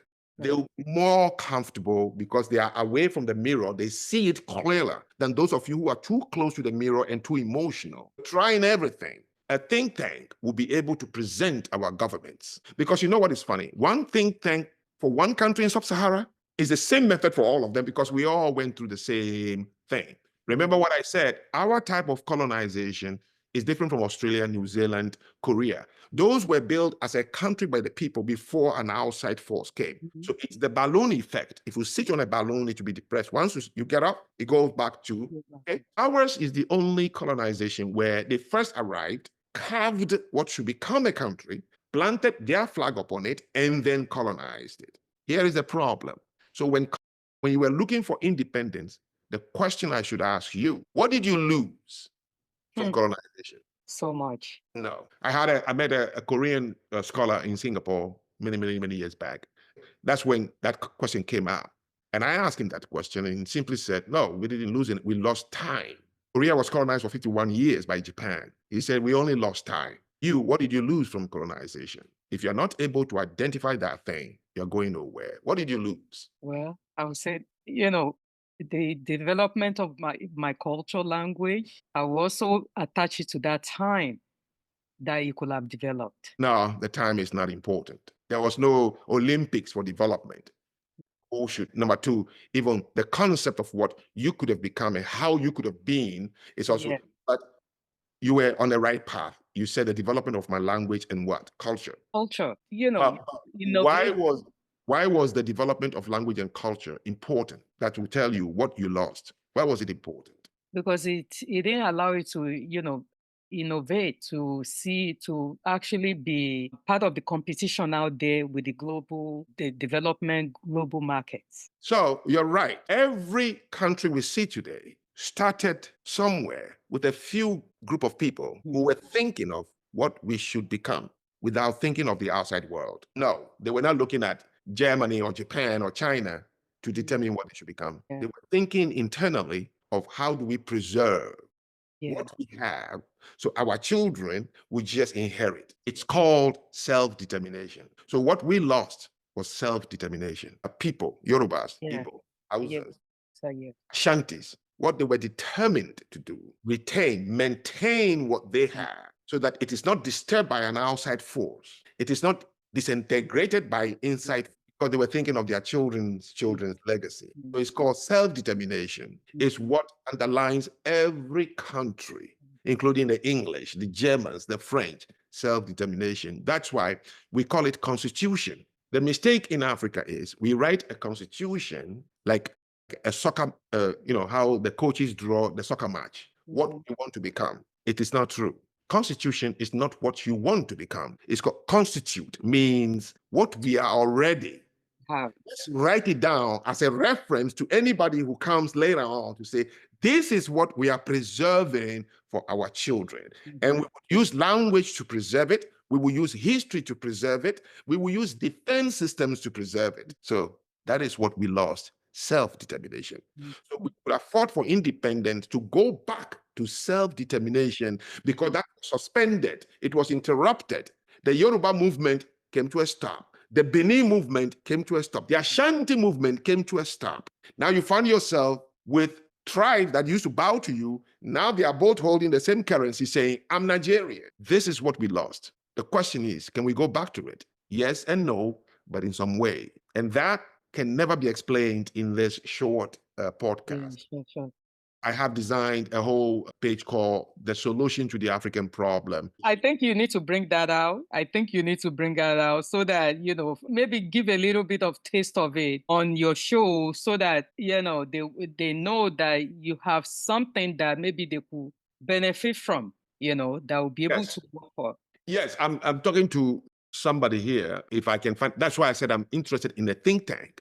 You see, the United Nations came from the Brookings Institute. The Brookings Institute in America is a think tank. They were the ones who say the only way to prevent future wars, world wars, is to have all nations sign into a pact called the United Nations and use vote. Now, some people can criticize it, but it's now shown the United Nations. It works, but it came from a think tank. So instead of putting it on my show, which is 30 minutes, you can continue on and on and on. And people cannot listen to the whole thing and think. They listen halfway, they make their conclusion, they leave a comment, and then they go away. And that's what is preventing me from saying, no, this is too sensitive for me to say. I cannot explain it in a podcast. No, I can't.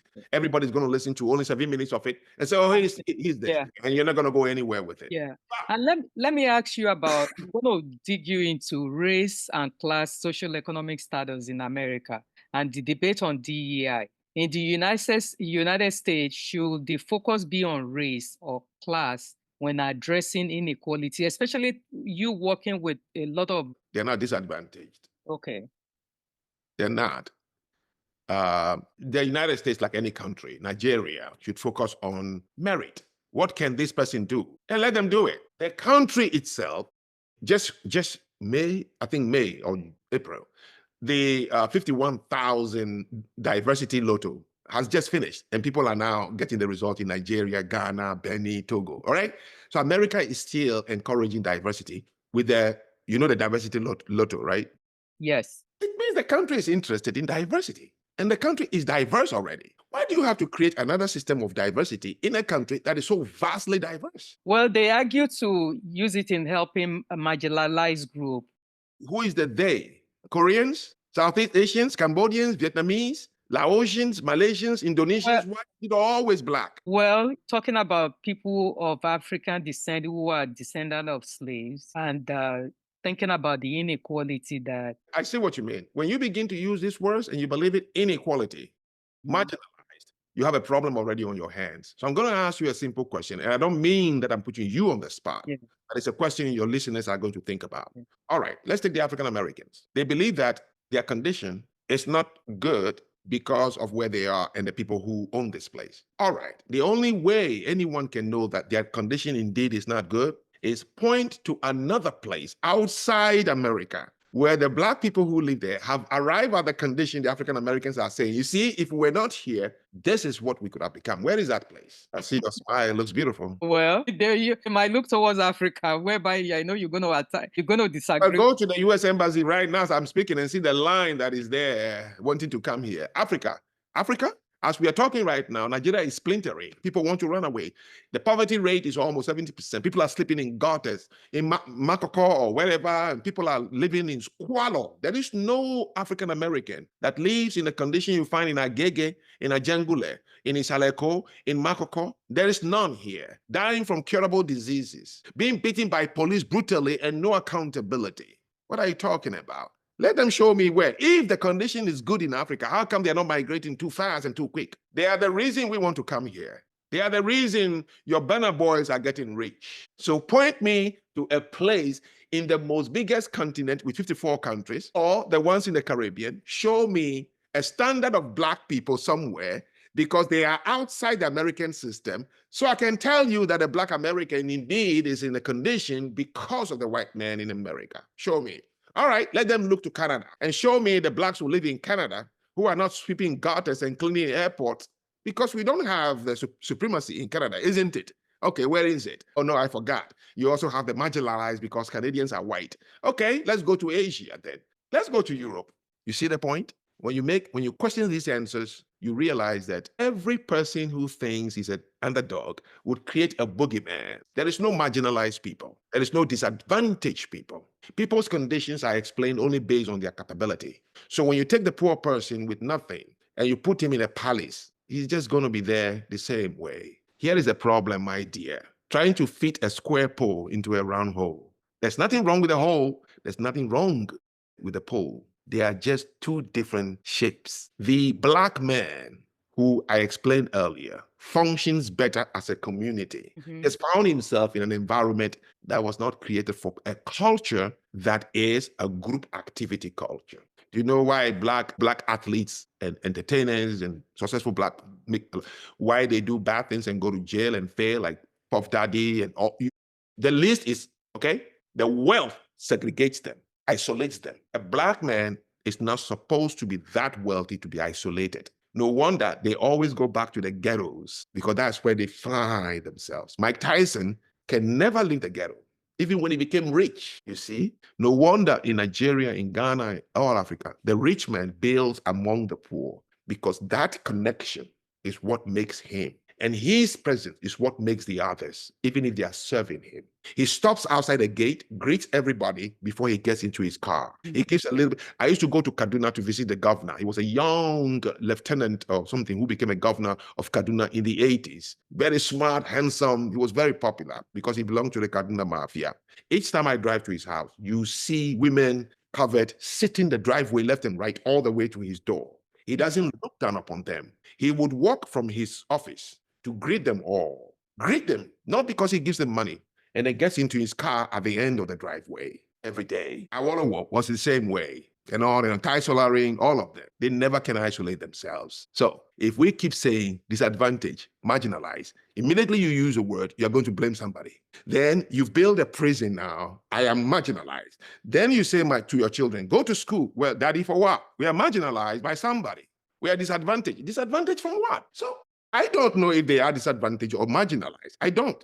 Therefore, I formed a question to the answer. If they are marginalized because they are Black, then show me outside the place where the corona is affecting them, the COVID is affecting them. Show me a place where they have reached the epitome. The African Americans looked to Africa and they said, I'm not going. There is a YouTube video flying around by many of the ones who went to Ghana because Akufo-Addo declared a year of return. They are back here as quickly as a thunderbolt.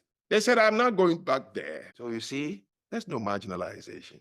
There's no disadvantage. But in every community, no matter what, even when we're talking about marginalization, you have many, even African American, even during the Jim Crow, during the segregation, they still pushed themselves forward and said, I must achieve, I must do what I have to do. So sometimes we have to look at individual contribution to what you believe you could achieve in life, how you push yourself. Also, that is important. But a lot of time they tend to look at the system, that the system is built against people of color in this country.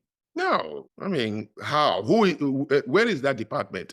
Elon Musk would have dismantled it a long time ago if there was a department like that. USAID was dismantled. The Department of Education was dismantled. Okay? So, but the white people are now screaming. Japanese are now screaming. You understand? So there is no, you have to show me the building and the department where people go to work, drink coffee, and just type on to make sure that it's built against them. What do you mean built against you? This place was formed by white people, whether they stole it from the Indians. I don't care to go into that history. We all know that when we were coming here, I was going to a white man's country. That's it. Why would you arrive here and expect that this man who is responding to the majority, and the majority is white, the religion is white, the language is white, the history is white, they brought you in, yes. How can they suspend providing for the majority so that they can make laws into their laws that can only address you? That whole law will be bogus. Never happens anywhere.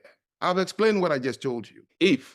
When you go to Liberia, would you be able to point to a group and say these are marginalized? No. Liberia is a former slaves who were sent home. Very few of them. Yeah. Few. So you can tell those with, like Charles Taylor, that is a descendant of Amerigo Liberian. Samuel Doe, the last name tells you he's not a descendant. He is or was the first indigenous person to ever use a gun and become a head of state. Indigenous, never. The people who came from the slave treated the indigenous worse than you can find a slave anywhere. People should read the history of Amerigo Liberians. A Black man was enslaved, sent back home. He loved the system he saw in America. He designed a flag to mimic the slave flag. Then he named all the streets after where he was coming from. And he kept the name they gave him as a slave while he was still in Africa. You understand what I'm saying? And began to call the indigenous third class, and treated them worse than you can find in any slave farm. Blacks are not aware of this. And they ruled year after year after year after year until finally the locals said, a small group of people are terrorizing us. And Samuel Doe overthrew Talbot and killed them. So in Liberia, who would you be pointing to as marginalized and disadvantaged? In Nigeria, who is marginalized and disadvantaged? Nigerians are all Black people from the same region, common ancestry, if we want to say. Yeah. But how come in there you're not pointing to disadvantage? So the trailer park dwelling, you guys call them white trash. Should they start forming NGOs because they are disadvantaged and marginalized? By who? So do you know the population of white trash in America? Trailer park dwellers? Which is a controversial statement to call white trash. The blacks feel very comfortable to call them white trash, you see? But if they call you a name, you don't like it, but you use a very fancy name to call yourself, I'm disadvantaged. But that's worse than saying you're white trash. You see, the trailer park people, they knew from within, we don't have what it takes for the mainstream culture. We don't want to feel like we are disturbing the mainstream. So they segregated themselves. Oh, I respect them. It's beautiful. So we can live the way we want. We don't care what name. Do you see them during election asking for them to be removed from the white? No, they are free. We segregate intentionally to live in trailer parks because we don't want to be part of the rat race in the mainstream. And that's where the word class comes in, because instead of focusing on race, we have to look at class also. Yes, you have to. And it comes from within. It comes just simply from within and capabilities. Well, the entire continent, none of you could, your ancestors you left back couldn't build the continent. Why would you think you could build anything by yourself here? Even if I give you all the resources there is, you couldn't build it because it's not part of who you are. But there's also an argument that African immigrants sometimes benefit from DEI policy. I mean, if I send a resume and I'm being interviewed and the person thought, I'm picking this person because I can get some tax rebate because some of them says, if you employ this, then fine. It's not a benefit per se. Do you see a bunch of Africans saying, well, before DEI, I couldn't get a job? No, the African Americans were even accusing the Africans for being the ones who get picked for jobs. Yeah. No, we can go into industries we are good at. That's why you find us in the nursing industry. We're good at service industry. There is nowhere you're going to dispute that. Africans, Caribbeans, when we are in America, in the UK, you find us in the service industry. Find us. If I build a Silicon Valley, I'm not going to employ an African. No. If you start a soccer club where you want to play and make money, I'm not going to be looking towards Chinese to come and play soccer. That's why the French team won for the first time when he brought in 7 Nigerian players or African players. Drogba and all these people made name because they played for the white man and made him win based on ability, meritocracy. That's it. So DEI in a country that is vastly diverse, it's just mind-boggling. What are you talking about? See, this is where, when you misunderstand the landscape of any country into which you migrate, and the Chinese, the Koreans, the Japanese, the Middle Eastern, understand the landscape better than anyone. You see, when you understand the landscape, what you do is this. When you arrive in that country, you find a way to segregate yet be part of it so that your industry is immediately recognized. And you can tell yourself, we're good at this. Okay, you know Wall Street? Mm-hmm.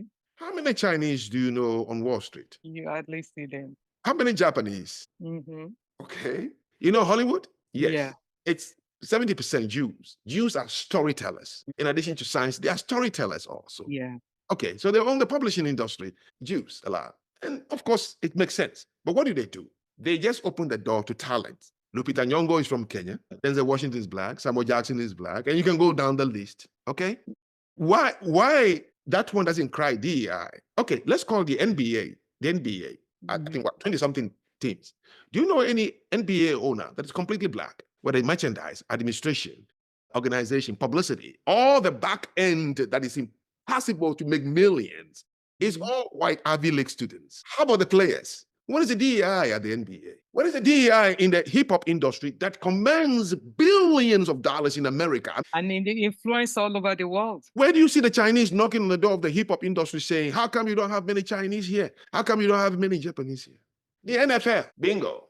Your DEI is out of the window. And your idea that maybe somebody is doing something to prevent you from being somebody is out of the window because you've proven it based on your ability, what you're good at. That's all. So let me ask you, what's the most controversial opinion you hold that most people are disagreeing with you? Well, you can see that they don't disagree. Rather, the question should be, what is the most controversial subject that caused people to say, whoa, I never thought about it that bad? Now, I have about 90% of my audience in the comments is always, I never thought about it like that.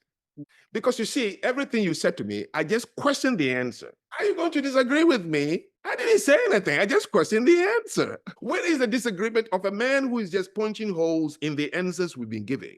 I haven't said I didn't tell you DEI is good or not good. I simply said, how do you implant DEI in a place that is already diverse? That's all. You got to answer that question.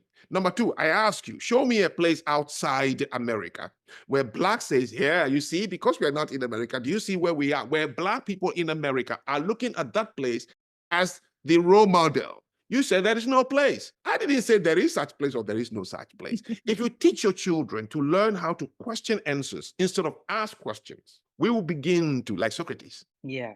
And then when you question the answers, then the new answer is going to come up from that. So I'm not interested in answers. I'm not interested in solutions. I'm interested first to diagnose what we have. Is the answers we've been given from childhood, are they right or wrong? You can only know it by questioning the answer, not asking a new question. Because if you ask a new question, you're going to get another idiot there to feed you with another junk, which is what have brought us to where we are. Somebody just purely could not understand why only one race, Black people in America, and he's not looking at all the other industries I just mentioned. You understand what I'm saying? Okay? They didn't consider that. The NBA, the NFL, the hip hop industry. No. They were looking at the white man, forgetting that what you are seeing is a culture. Yeah. Financial literacy. Only in America, Blacks are the only ones spending money and staff members in NGOs to say, let's go and teach Black people financial management. It's stupid, completely. Have you seen Jewish people saying, we have an that is teaching financial literacy? No, it's part of the culture. It's culture.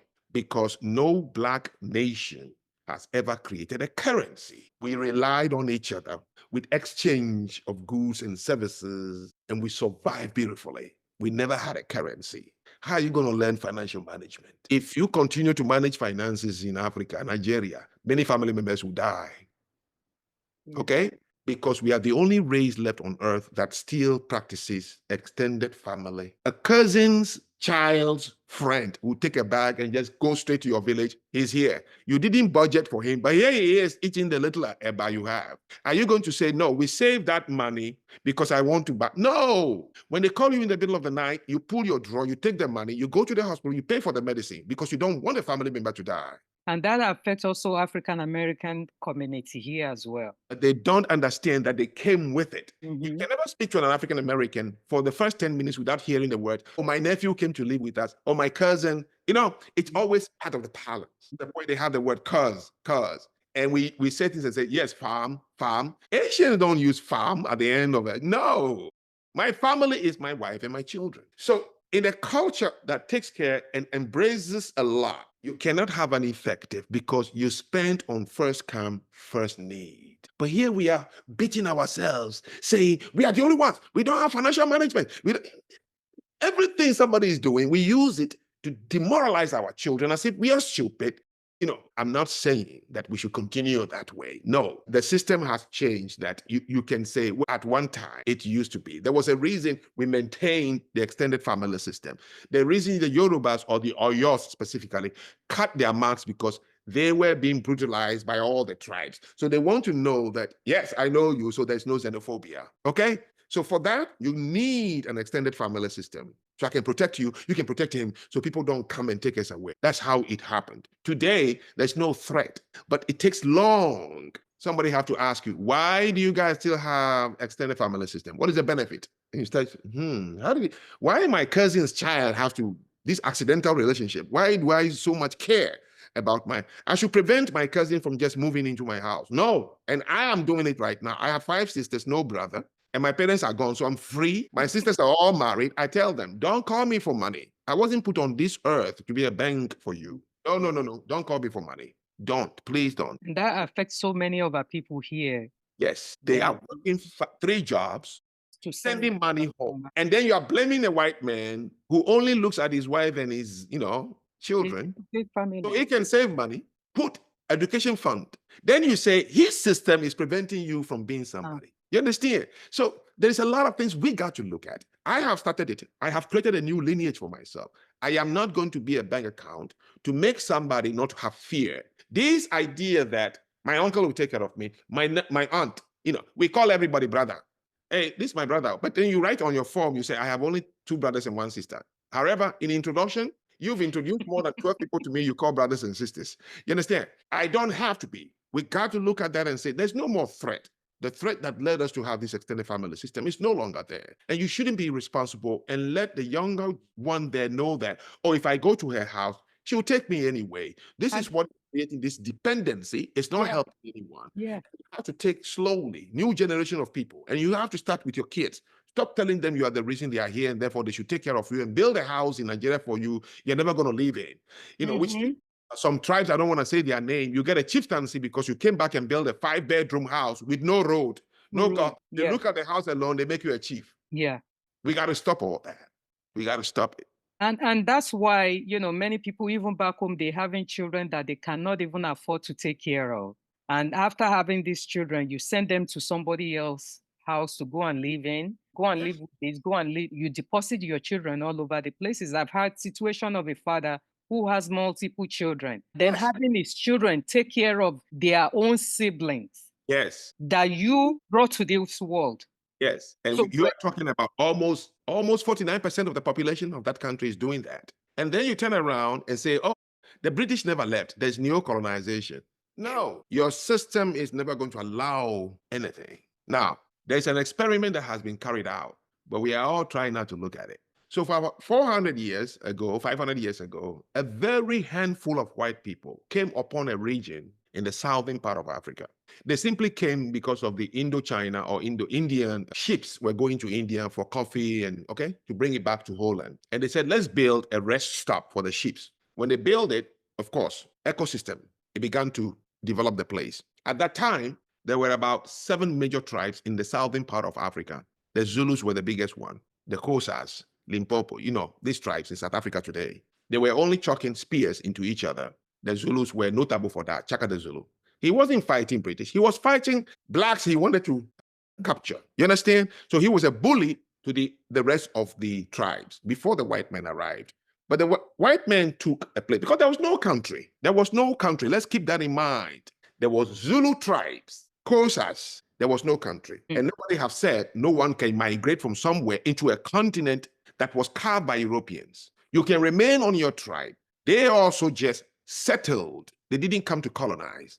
Let's get that history straight. Okay, over time, these people, because of how they grew up in their continent, they can industrialize any place, including a desert. So they industrialized. By 1990s, they were only numbering 2.8 million against 49 combined million tribes of 7 tribes. The 49 million Black tribes were accusing the 2.8 that their existence as settlers is the reason they are not. Before they arrived, the Blacks never used the word, we are not developing. As soon as they arrive and build something as a model you can look at, you say, but how can you do it and we are not doing unless you're doing something to us? And that conclusion built a wall of prison around Black people. So what did they do?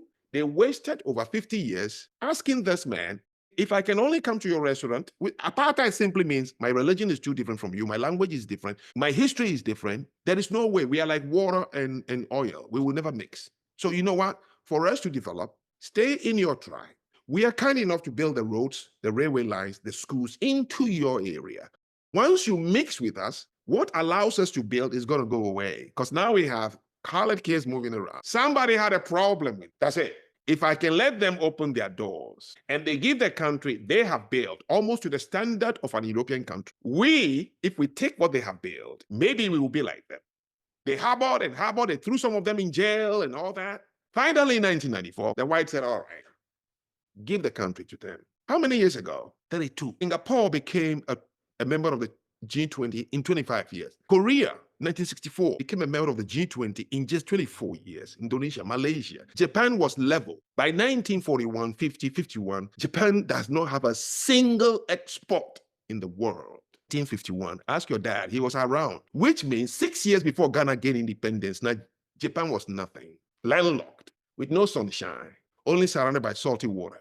So 32 years ago, the whites gave the country to Blacks and said, take it. I was in South Africa to speak UNISA in 2022, and I saw it with my own eyes. The Durban train station, which is the most massive network of trains are dead on the tracks, the same way it died in Nigeria and Ghana when the British left behind. There are cracks in the roads, potholes everywhere, and now they have what is called load shed. NEPA. South Africa, for over 100 years, never had NEPA problems. Today, they have load shed. NEPA means no electricity. Yes, they take 6 hours here, 4 hours here. Jobs gone, crime is up. Do you know what they did in 2016, the South Africans? Then turned around and said, okay, it's not the whites anymore. It's the other Black Africans who are living in South Africa. And they started killing them. I think how many Ghanaians were killed? Nigerians, Kenyans. They call it xenophobia. Do you see? One boogeyman gone, another boogeyman replaced. South Africa is not functioning today. So what did they say now? Maybe because we didn't take the land from them, that's why we are still poor. So they are going for appropriation with no compensation. They are trying everything. This alone, South Africa alone, is an experiment to tell you what I said in my last video, which is the most controversial. No Black nation would ever, quote, develop, industrialize its environment. Let me use the word develop means, if we mean develop means, build infrastructure on existing natural resources and maintain it properly that it lasts 200 years, 300 years. No Black country would ever do that. None.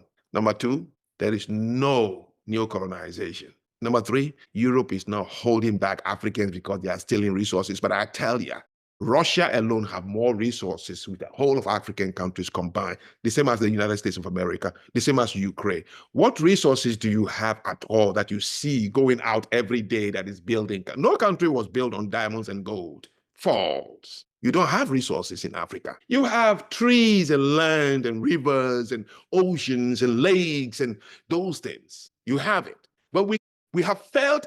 We have fed our head with this. We are the most resource, in the world. You don't have anything. You are sub-Sahara, dry, sunlight, mosquitoes and flies. What resource? Please tell me. What resource? Well, what about the oil? Many of our grains. Oh, every country, look, they can cut Nigerian oil off because it was not producing oil until 1970 something anyway, but Europe was fast growing before they started tapping into your oil. They are buying your oil for reserve. They don't live on it daily. America needs to reserve oil in order to be able to tap in it for the next 100 years in case something happens. So your oil is not making anybody develop, and yet you didn't create the oil anyway. So let me ask you this, you're almost getting to finish. If you could send one message to African leaders, what would it be? Wow, a message to African leaders. It would be a question. It would be a question. Or if it's a message, I would just simply say, look, Mr. Tinubu, if you do not start a conversation about your country, you'll be blamed for something you didn't create. Tinubu has been in office less than 2 years. In the first 90 days, they are saying he's useless. What do you expect a man to do? Obasanjo was with a gun on our heads for 9 years in Dodam barracks. Couldn't do anything. Then went to Temperance Farms, came back in Agbada and became an 8-year-long president and left nothing behind. Then you gave it to Goodluck. The name itself is so bad that you shouldn't make him president in the first place. If your man is wishing you good luck for any project he's going to undertake, you know he's going nowhere with it. But he was there for another how many? He couldn't do anything. Buhari was with Idi Agbon. The only time Nigeria behaved was 6 months long when they had guns and whips on our behind. Idi Agbon and Buhari. He left office, Babangida took over. Buhari came back and wore a suit and became 8-year-long president. He didn't do anything. So tell me, what and when has Nigeria be what it is not now for you to say it is because of Tinubu? Yeah. I was in Nigeria, 70s, when the first armed robber, the Yoruba boy, was killed, Dr. Iyonisi, okay? The country was bad, reckless and dangerous. Foreigners used to call Nigeria the 3 Ds, dirty, dangerous, and disturbing, okay? You will be killed in the streets of Nigeria. Ajengule was all armed robbers, okay? Agege was a slum of slums. You can go there after 6 p.m. Isaleko, you got to be a man to walk through that place. They will hijack your car, your clothes, and kill you. Armed robbers used to come and put a notice on your door. We are coming, and they will come, and the police will run away. When was Nigeria never what it is now for you to blame Tinubu or Buhari or whoever it is? But people are still waiting for the Superman to come and do something. So my message to Nigerian leaders is stop the elections. Stop it. This general election to pick a president is the most dumbest thing I've ever seen for a country that was created the way you are, and go back into chambers. Anyone that is looking to run for president of Nigeria should rather run to become a president of a think tank and begin to question what we have inherited. That will define our future. because what we are doing is like chasing after our own tail. It's been too long since 1960 for you to know that nothing is wrong. It's just the way things are. No wonder you've been bringing some with guns, some with agbada, some with a suit, some with no name, yet nothing has changed. My friends, simple 101 tells you, look back and say, we took the wrong method. Today, the desperation coming, it's way up here that we are celebrating Ibrahim Traore. That is your closing point. That is so absolute, intense, and deep conversation. That is the highest form of desperation. The youth are just looking for someone, and this guy is whom we are celebrating. I wept every morning I see this AI generated image of him and doing, my God, my God. I have seen it all. I have. I interviewed Thomas Sankara. There's nothing new. So my message to the youth in Africa and those who want to get into leadership is, please, the elections is a continuation of the problem. Let's stop it and suspend, and the country will continue to move. I mean, Tinubu is there and the country is moving.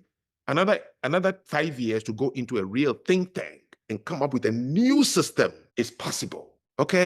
And just keep somebody there to receive foreigners who are, foreign head of state, and keep Tinubu there, but let's begin to mobilize and say, we need a think tank, and don't be ashamed. Go to USAID, go to outsiders and say, please come and join us, because you are looking at us from outside, and help us. We want to think deep inside and come up in the 21st century, the new generation of millennial, Gen Z. We want to give them something that is sensible. And it would happen, can I tell you, in 15 years. So if somebody asks me, if I have $100 billion to put into Kenya or Nigeria, I say, please don't do it unless you want them to kill each other. Use only 1/4 of it and pay a think tank for 5 years. I promise you, they will come with a solution. The first country in Sub-Sahara that would embrace that think tank will change that country in 15 years. Wow, Mr. Zanu, this is so absolute, intense, and deep conversation. The one that will leave our audience thinking long after this episode ends. Mr. Franck Zanu, your perspective on African governance, the immigrant experience in America, and the tension between race and class were both enlightening and thought-provoking at the same time. So for those listeners, if you want more of Mr. Zanu's work, be sure to check out Zanu Project, Rethink, on YouTube and on his podcast. So, Mr. Zanu, before you go, what one piece of advice will you leave for the African immigrants navigating the life in the diaspora? You can only guide yourself with one thing, which I do all the time. Why did I choose, of all the countries I lived in, and including my own country, why did I choose to come to America? I choose to remain here because I know it will give me opportunities. It is the only culture I have known when I'm living in a different place that would make you push the envelope based on your own capability to accomplish or achieve what drove you to come here first. So go back to, why did you leave your country to come here? Always let that become the table time conversation with your children, with your friends, wherever you are. Keep reminding yourself why we moved here, okay? Nobody wants this cold.